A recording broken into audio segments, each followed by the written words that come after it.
C'est pour autant que ce que je veux vous exposer aujourd'hui, c'est à savoir la possibilité de cette forme de sublimation qui s'est créée à un moment de l'histoire de la poésie et qui nous intéresse d'une façon si exemplaire par rapport à ce qu'en somme la pensée freudienne a remis au centre de notre intérêt dans l'économie du psychisme, à savoir Eros et l'érotisme. C'est pour autant qu'en fin de compte, vous pourrez presque l'articuler, le structurer autour de cette anamorphose, c'est que ce que je dessine pour vous à propos de l'éthique de la psychanalyse repose tout entier sur ceci, auquel nous viendrons par la suite. Je ne fais que l'indiquer au départ, c'est à savoir que la référence interdite, celle que Freud a rencontrée au point terminal de ce qu'on peut appeler chez lui le mythe oedipien dont il est déjà assez frappant qu'en somme tout de suite l'expérience de ce qui se passe chez le névrosé les fait bondir sur le plan d'une création poétique de l'art, du drame d'Oedipe, en tant qu'il est quelque chose de daté dans l'histoire culturelle. Vous le verrez quand nous prendrons Moïse et le monothéisme, quand nous nous rapprocherons de ce malaise dans la civilisation que je vous ai prié de lire pendant cet intervalle, combien, si l'on peut dire, il n'y a pas, dans Freud, de distance aux données de l'expérience judéo-grecque, je veux dire de celle qui caractérise notre culture dans son vécu le plus moderne. Que Freud n'ait pu manquer de conduire jusqu'au terme d'un examen l'action de Moïse, sa méditation sur ce qu'on peut appeler en somme les origines de la morale, c'est quelque chose qui doit nous frapper. Quand vous pourrez lire cet étonnant ouvrage qu'est Moïse et le monothéisme, vous verrez combien dans son texte apparaît, concernant ce que je vous ai montré tout au long de ces années, comme étant l'essentielle référence, le nom du Père, sa fonction signifiante, combien dans son texte même, quand il s'agit de Moïse et du monothéisme, Freud ne peut s'empêcher de montrer ce qu'on peut appeler la duplicité de sa référence. Je veux dire que, formellement, dans son texte, il fait intervenir ce recours structurant, la puissance paternelle, comme une sublimation comme telle. Il souligne dans le même texte où il laisse à l'horizon le trauma primordial du meurtre du père, et sans se soucier de la contradiction, que c'est dans une date historique qu'elle surgit, sur le fond de l'appréhension sensible et visible que celle qui engendre, c'est la mère. Et, nous dit-il, il y a un véritable progrès dans la spiritualité, dans le fait d'affirmer que le Père, à savoir celui dont on n'est jamais sûr, et dont aussi bien on peut dire que la reconnaissance de son action implique toute une élaboration mentale, toute une réflexion. Le fait d'introduire comme primordiale la fonction du Père représente comme telle une sublimation à propos de laquelle il pose tout de suite la question. Comment précisément en concevoir le saut et le progrès puisque, pour l'introduire, il faut que déjà quelque chose se manifeste qui institue du dehors son autorité, sa fonction, sa réalité. À savoir que lui-même souligne, et à ce moment, l'impasse que constitue le fait qu'il y a la sublimation, et que cette sublimation, nous ne pouvons la motiver historiquement,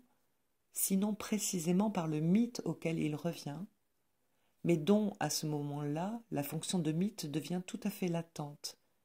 Je veux dire que ce mythe n'est vraiment pas autre chose que ce qui s'inscrit dans la réalité spirituelle la plus sensible de notre temps, à savoir la mort de Dieu. Que c'est en fonction de la mort de Dieu que le mythe du meurtre du Père, qui la représente de la façon la plus directe, est introduit par Freud comme un mythe moderne, et comme un mythe ayant toutes les propriétés du mythe comme tel. Car bien entendu, ce mythe, pas plus qu'aucun autre mythe, n'explique rien, le mythe et sa fonction étant toujours, comme je vous l'ai montré en toute occasion,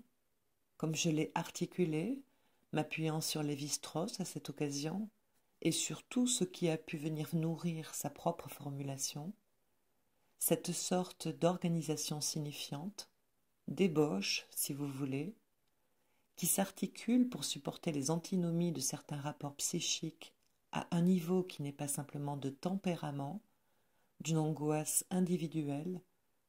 qui ne s'épuise pas non plus dans aucune construction supposant la collectivité comme telle, mais qui prend sa dimension complète. Nous supposons là qu'il s'agit de l'individu, et aussi bien de collectivité.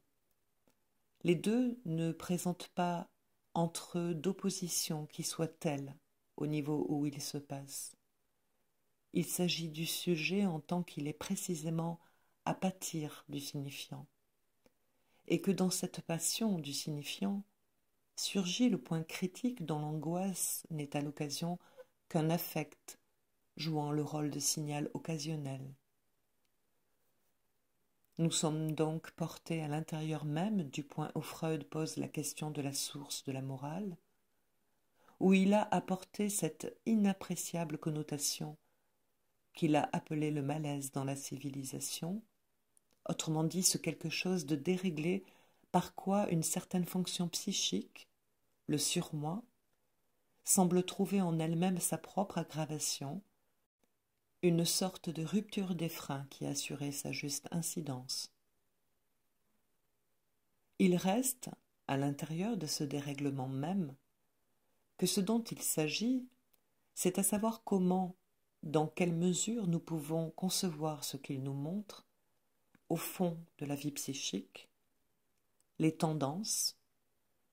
peuvent trouver leur juste sublimation. Mais d'abord, quelle est cette possibilité de la sublimation? Je ne puis pas, dans le temps qui nous est imparti, vous promener à travers les difficultés presque insurmontables, presque insensées,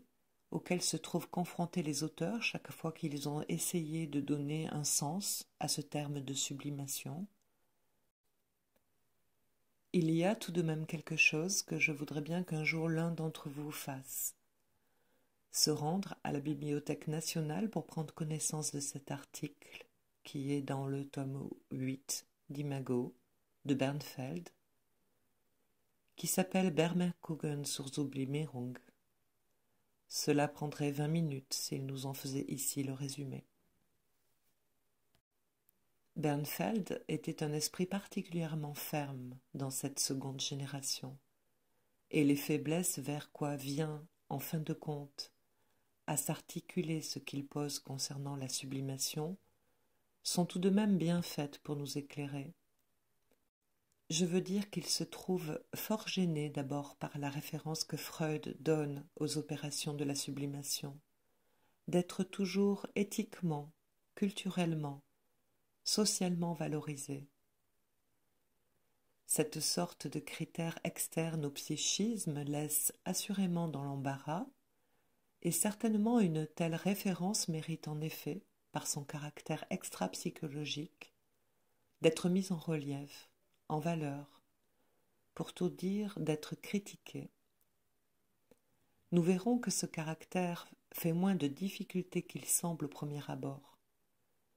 Mais c'est bien là un des problèmes. D'autre part, la contradiction entre le côté Zielablenkung de la Strebung, de la tendance, du Trieb, et le fait que ceci se passe dans un domaine qui est celui de l'object libido, de la libido objectale, est aussi fait pour lui poser toutes sortes de problèmes. Il les résout avec une maladresse extrême qui caractérise tout ce qui a été dit jusqu'ici sur la sublimation dans l'analyse. Il les résout en disant que c'est cette part de la tendance qui peut être en somme utilisée au point où il en est, tome 8, qui doit dater de 1923-1924 environ, aux fins du mois, au Ich-Ziel, que nous devons définir comme la sublimation, et de donner des exemples dont il me semble que la naïveté éclate. Il prend un petit Robert Walter, qui, comme beaucoup d'enfants, se livre aux exercices de la poésie dès avant l'apparition de sa puberté. Eh bien, que nous dira-t-il à ce sujet? Que c'est un Ich-Ziel, un but du moins que d'être un poète. Que c'est pour autant que ceci est fixé très précocement chez l'enfant, que va pouvoir être jugée toute la suite, à savoir le mode sous lequel, au moment de sa puberté, vont se voir peu à peu intégrer dans cette Ich-Ziel le bouleversement sensible, cliniquement, encore qu'assez confus dans le cas qu'il nous expose, de son économie libidinale et la progressive intégration de ce qui restait au départ très séparé entre son activité de petit poète et ses fantasmes, par exemple. C'est donc, nous dit-il, supposer le caractère primordial, primitif du but que cet enfant s'est donné de devenir un poète. Cette sorte d'argumentation se retrouve dans les autres exemples qu'il nous donne, qui sont également bien instructifs, puisqu'il y a des exemples concernant la fonction des Verneinungen, des négations qui se produisent spontanément entre groupes d'enfants. Il s'est en effet beaucoup intéressé à cette question dans la publication sur les problèmes de la jeunesse dont il se trouvait à ce moment-là titulaire. L'important est ceci, et en somme se retrouve dans tout ce qui a été formulé, même par Freud, sur ce sujet. Freud fait remarquer comment l'artiste, après avoir opéré sur le plan de la sublimation, se trouve en somme le bénéficiaire de son opération pour autant que, comme elle est reconnue par la suite, il se trouve recueillir sous forme de gloire, honneur, voire argent, précisément les satisfactions fantasmatiques qui étaient au principe de la tendance, qui se trouve ainsi dans la sublimation, et par la voie de la sublimation, se satisfaire. Tout ceci est fort bel et bon, à cette condition que nous tenions pour quelque chose en somme de déjà établi au dehors, qu'il y a une fonction du poète. Qu'un petit enfant puisse prendre comme but de son moi de devenir un poète, voilà qui peut sembler aller tout seul, particulièrement chez ceux que Bernfeld appelle hommes éminents. Il est vrai qu'il se précipite aussitôt dans une parenthèse en disant qu'en utilisant ce terme de hervorragender Mensch, homme éminent,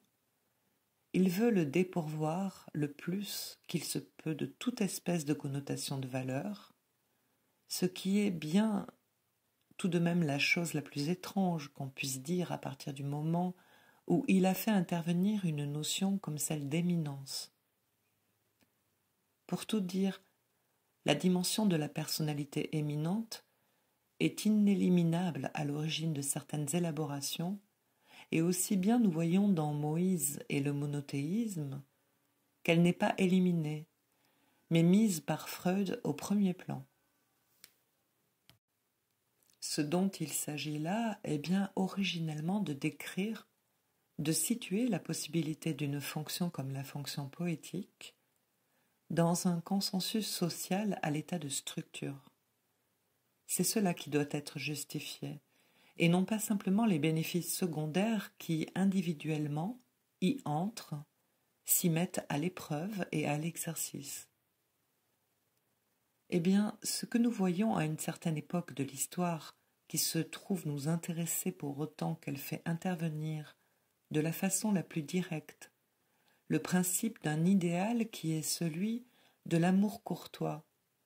pour autant qu'il va se trouver, pour un certain cercle,